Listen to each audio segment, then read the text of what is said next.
Mesut Özil is a professional soccer player who represented the German national team and is currently playing for Fenerbahce in Turkey. He plays as a number 10 central attacking midfielder and is hailed as one of the greatest playmakers of all time. But what happened to him? How did he go from being one of the greatest playmakers ever to not even being declared eligible to play in his last season in the Premier League? In order to understand that, it is important to understand his history as well as Real Madrid and Arsenal.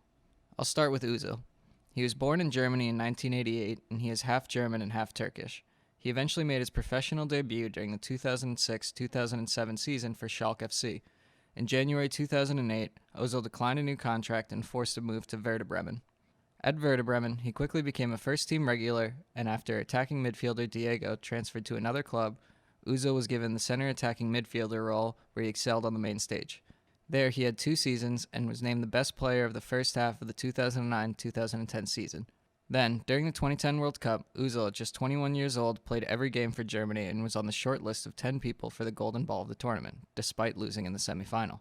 After proving himself in the club, European, and international stages, eyes from all over the world were watching him.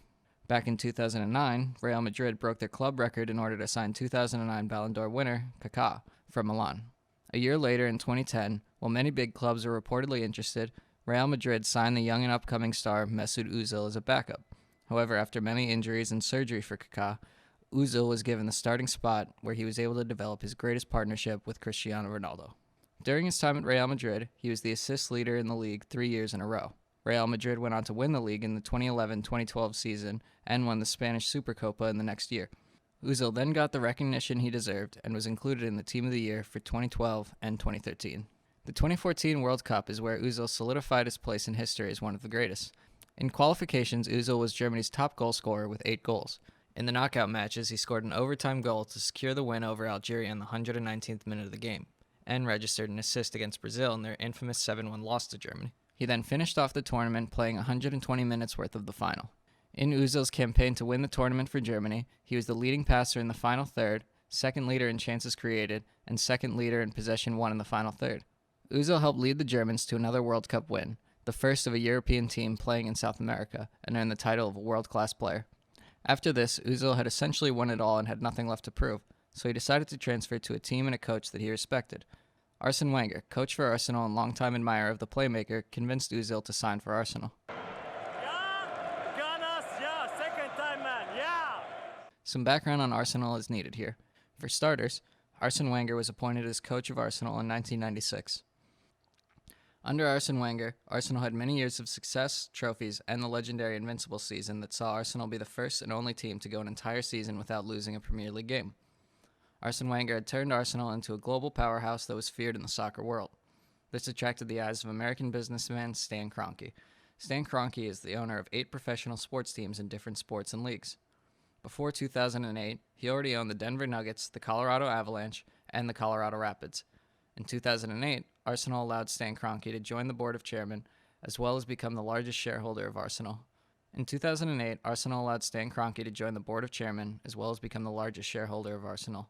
In 2011, he became majority shareholder of Arsenal, even though in 2016, he would later be attributed to a quote in an article by the news journal The Standard, saying, "I didn't buy Arsenal to win trophies." His goal was to make Arsenal more of a self-sustaining business that would profit without any extra capital being thrown in. This limited how much Arsenal would spend, as all of the profits went towards the production of the new stadium.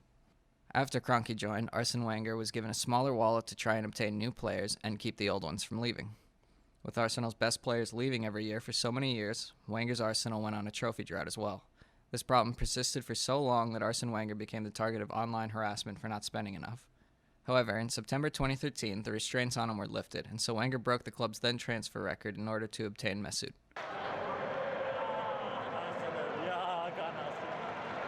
In his first year at the club during the 2013-2014 season, Özil helped Arsenal win its first FA Cup or any other trophy in 9 years. Shortly after, Özil became the fastest player ever to record 50 assists in the Premier League. A year after signing Özil, Wenger would also go on to buy Alexis Sanchez. With big money signings coming in, Arsenal was able to have quality players and backups in case of injury. Arsenal then went on to win the FA Cup in 2014-2015 and again in the 2016-2017 seasons. This led to Özil signing the highest paying contract Arsenal has ever given a player. And so, in 2017, Özil re-signed a new contract with Arsenal that saw him making $350,000 a week. He received this contract offer because Özil was one of the best, until Arsene Wenger left. Arsene Wenger was the manager of Arsenal from 1996 until 2018. The club, its players, and its style of play were all heavily influenced by Arsene by the time he left. However, after a couple underwhelming years where he did not reach a top 4 finish and backlash from the fans, Wenger stepped down as manager. This kicked off a new era for Arsenal, and Unai Emery was the man put in charge of the restoration period. With the appointment of Unai Emery, the style of play changed and very quickly led to Özil being left out of the starting lineup, and then eventually as well as a spot on the bench. Özil was struggling for form but found very little game time to prove himself with. During the 2018 World Cup, Germany had a very disappointing run that saw them eliminated during the group stages. This led to a massive amount of people blaming Özil for the performances. This prompted Özil to retire from playing for the German national team, stating, "When we win, I'm German. When we lose, I'm an immigrant." Özil chose to represent the country he was born in, presumably because that's what felt like home to him, which is what made the treatment of a German national with an immigrant parent even worse. Even when they were playing well, Özil would be criticized. In an article by Alan Dawson titled, "Stats: Things Mesut Özil did better than anybody else at World Cup," he defends Özil with, despite 55 touches on the football, 88% passing accuracy, 1 successful dribble, 2 shots on goal, 2 goal-scoring opportunities created, and 1 direct assist, he, quote, barely registered an important kick, according to a different article that has since been deleted. Since then, Özil has had a hard time finding playing time. These are the 4 main reasons as to why this may have happened. There could be conflict with the coaches. Unai Emery left, and there is a new coach for Arsenal, Mikel Arteta. This would be the second coach in a row to bench the World Cup winner. Arteta has stated that only those that are working hard every day will be chosen to play for his team. It could also be his age. He is over 30 years old, and even though running and covering ground has never been something he is known for, he may be getting slower and could therefore be getting easier to read.